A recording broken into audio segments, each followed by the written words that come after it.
Le président Poutine a démenti à plusieurs reprises et catégoriquement les allégations selon lesquelles la Russie violerait le traité sur les forces nucléaires à portée intermédiaire. Au contraire, nous avons au niveau des experts fourni suffisamment d'éléments de preuve pour affirmer que les États-Unis d'Amérique brouillaient eux-mêmes les dispositions fondamentales de l'accord. Le Kremlin a également qualifié le retrait de Trump de inquiétant et dangereux. Si le président américain persiste avec la menace de quitter le traité et de commencer à développer des missiles, Moscou a averti qu'il serait obligé de faire de même. L'Union européenne exhorte les États-Unis et la Russie à poursuivre les négociations afin de sauver le traité sur les armes nucléaires.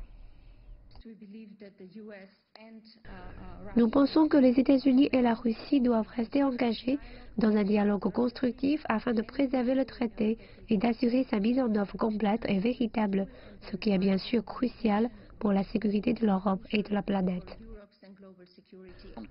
Les alliés des États-Unis ont affiché des réactions mitigées à l'annonce du président Trump.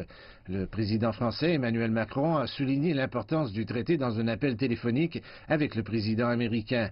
L'Allemagne a exprimé ses regrets pour cette décision. Son ministre des Affaires étrangères, Heiko Maas, a déclaré que les États-Unis devaient envisager les conséquences tant pour l'Europe que pour les futurs efforts de désarmement. Le ministre britannique de la Défense, Gavin Williamson, a déclaré que Londres soutenait fortement Washington et que le Kremlin se moquait de l'accord.